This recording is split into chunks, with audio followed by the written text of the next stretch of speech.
பார்த்தீங்கன்னா இன்னைக்கு ஆஸ்திரேலியாவில் திரும்ப சரியான அடி இங்கிலாந்தை போட்டு ஒன்றுமே இல்லாமல் பண்ணிட்டாரு. போட்டு சரியான என்ன சொல்கிறது, பயங்கர செஞ்சுரி.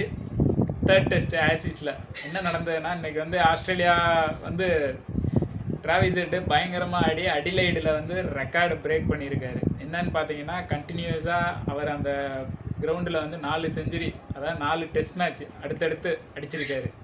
இதை அடித்து வச்சு பார்த்தீங்கன்னா, இவரும் வந்து ஒரு ரெக்கார்டு புக்கு, ஆஸ்திரேலியன்ஸ் ரெக்கார்டு இதில் வந்து அவரும் இதாக இருக்கார். மொத்தமே இதுக்கு முன்னாடி பண்ணியிருந்தது 3 பிளேயர் தான் அந்த மாதிரி டெஸ்ட்டில் அடிச்சிருக்காங்க. ஃபஸ்ட்டு பார்த்தீங்கன்னா பிராட்மேன் பண்ணியிருக்காரு, ரெண்டாவது பார்த்தீங்கன்னா மைக்கேல் கிளார்க்கு, அதுக்கடுத்து பார்த்தீங்கன்னா ஸ்டீவன் ஸ்மித். இவங்க எல்லாருமே சேம் கிரவுண்டு அடிலைடில் அடிச்சிருக்காங்க. அதுக்கடுத்து பார்த்தீங்கன்னா ஃபோர்த்தாக டிராவிஸ் ஹெட் இன்னைக்கு உள்ளே என்ட்ராயிருக்காரு.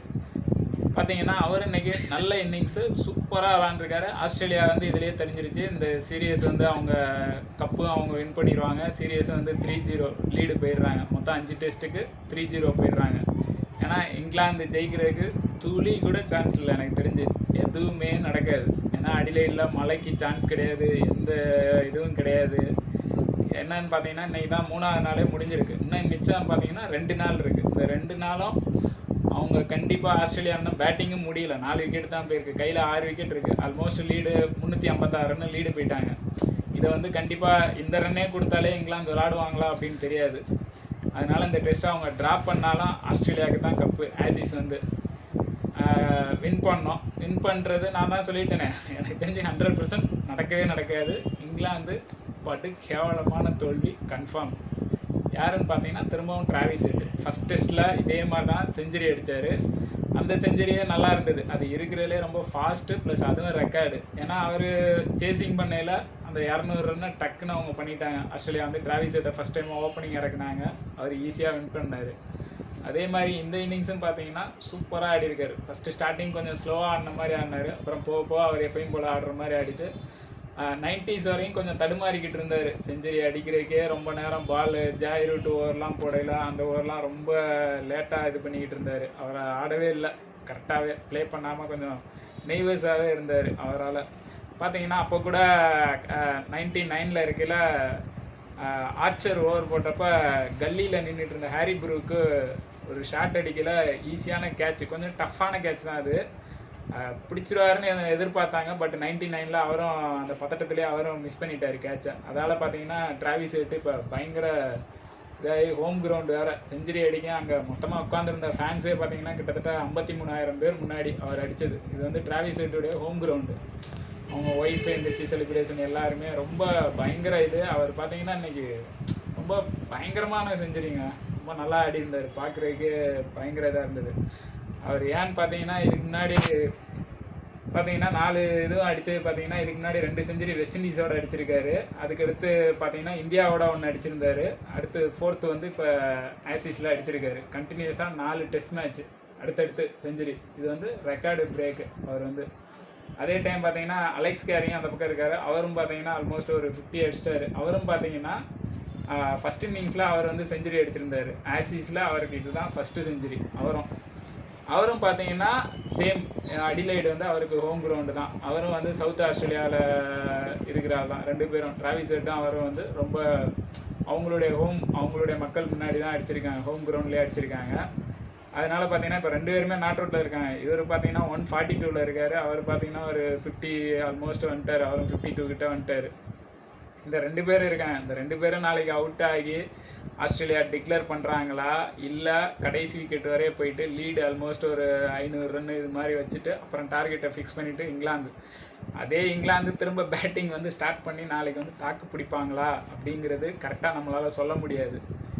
ஏன்னா எத்தனை ஓவரில் எப்படி முடிப்பாங்க தெரியும். ஏன்னா ஃபஸ்ட்டு இன்னிங்ஸில் மிடில் ஸ்டார்ச் வந்து கொஞ்சம் ஃபஸ்ட்டு இதில் விக்கெட்டு எடுக்கலை. அவர் லாஸ்ட்டாக பார்த்தீங்கன்னா கடைசி 2 விக்கெட் டைம் தான் அவர் விக்கெட்டே எடுத்தார். 1 விக்கெட் தான் எடுத்தார்.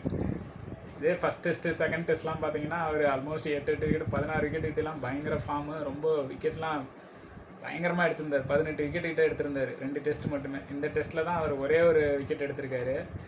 அதே டைம் பார்த்தீங்கன்னா இன்றைக்கி காலையில் ஸ்டார்ட் பண்ணப்போ இங்கிலாந்தில் வந்து பார்த்தீங்கன்னா பென் ஸ்ட்ரோக்கும் ஆர்ச்சரும் நல்லா தான் செட் பண்ணாங்க. அவங்க பார்த்தீங்கன்னா ரொம்ப நேற்று தடுமாறிக்கிட்டு இருந்தாங்க. லாஸ்ட்டில் அவங்க 2 பேர் சேர்ந்து பார்ட்னர்ஷிப் ஒரு 100 ரன்னு இது பண்ணியும் ஸ்கோர் வந்தது. நல்ல ஸ்கோராக கொஞ்சம் ஏதோ வந்ததால் எப்படி பார்த்தாலும் ஆல்மோஸ்ட் லீடு வந்து அவுட் ஆகிறப்ப ஒரு 86 ரன்னு லீடு தான் கொடுத்தாங்க ஆஸ்திரேலியாவுக்கு. கொடுத்து தான் அதுலேருந்து இவங்க ஸ்டார்ட் பண்ணி தான் ஒரு 272 கிட்ட அடித்து இன்றைக்கி இருக்காங்க 4 விக்கெட்டு போய்.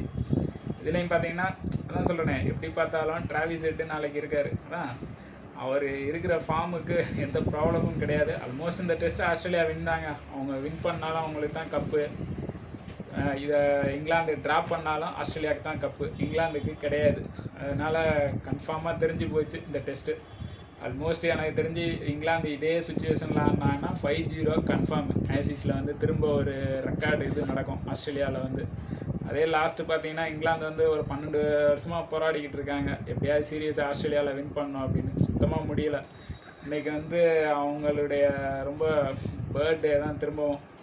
அவங்க வந்து இன்றைக்கும் பார்த்தீங்கன்னா பென் ஸ்ட்ரோக்கு பவுலிங்கே பண்ணலை. ஏன்னா அவரும் பார்த்தீங்கன்னா நேற்று கிரவுண்டில் ரொம்ப நேரம் ஆடினதால் அவரால் அந்த ஹீட்டு, அடிலைடு வந்து ரொம்ப ஹீட்டான இடம், அங்கே வந்து அவரால் இன்றைக்கி பவுலிங்கே பண்ணலை. அவர் சுத்தமாக வரல. அவர் வந்து ட்ரெஸ்ஸிங் ரூமுக்கே போயிட்டார், ரெஸ்ட்டுக்கு போயிட்டார். அவர் ஒரே ஹீட்டு ரொம்ப அப்சர்வ் பண்ண எனக்கு கஷ்டமாக இருக்குது, ஒரு டயர்டாக இருக்குது, என்னால் முடியலை அப்படின்ட்டு. அதனால் இன்றைக்கி அவர் இல்லாமல் தான் பவுலிங் பண்ணாங்க. அதுவே ஆஸ்திரேலியாவுக்கு செம அட்வான்டேஜ் பார்த்தீங்கன்னா. எப்படி பார்த்தாலும் இன்றைக்கி ஆஸ்திரேலியா இங்கிலாந்தை முடிக்கணும்னு முடிவு பண்ணிட்டாங்க. அவங்க ரொம்ப இன்டெப்த்தாக ஆடுறாங்க, பயங்கர ஃபார்மு. ஆஸ்திரேலியாவை நீங்கள் நினைக்கிற மாதிரி யாரும் ஈஸியாலாம் பீட் பண்ணிட முடியாது.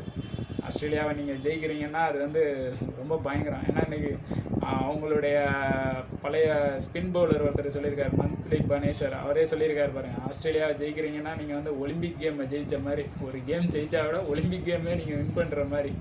ஏன்னா அவ்வளோ டஃப்பு. நீங்கள் அந்த கோல்டு ஜெயிக்கல எப்படி ஃபீலிங் இருக்குமோ அதே மாதிரி இருக்கும் அப்படின்னு சொல்லியிருக்காரு. இங்கிலாந்து வந்து அந்த மாதிரி ஆஸ்திரேலியாவை நீங்கள் ஜெயிக்கணுங்கிற பார்த்துக்கோங்க எந்த அளவுக்கு இருக்குன்னு. அவங்கள வந்து பீட் பண்ணுறது அவ்வளோ ஈஸிலாம் கிடையாது யாரும் நினைக்கிற மாதிரி. ஆஸ்திரேலியா வந்து ரொம்ப அக்ரெசிவாக ஆடுறாரு. 1 to 11 எனக்கு தெரிஞ்சு அதில் இருக்கிற பிளேயர், அந்த 11 பிளேயரில் யார் நினச்சாலும் கேமை எந்த டைம் எப்படினாலும் மாற்றுவாங்க. அவங்க பேட்டிங்காக இருக்கட்டும் ரொம்ப அக்ரெசிவ். 11 பேரும் 9வது விக்கெட்டில் விட முன்னாடுவாங்க.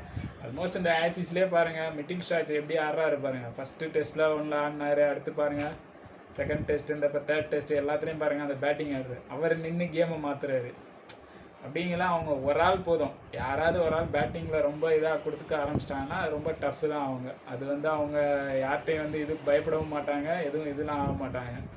அதனால் வந்து இந்த டெஸ்ட்டு கிளியராக தெரிஞ்சிருச்சுங்க, ஆஸ்திரேலியா தான் வின் பண்ணுவாங்கன்னு தெரிஞ்சிருச்சு. Day 3 இன்றைக்கி முடியுது. Day 4 எப்படின்னு தெரில, நாளைக்கு நம்ம திரும்ப பார்க்கலாம். தேங்க்ஸ் ஃபார் வாட்சிங்.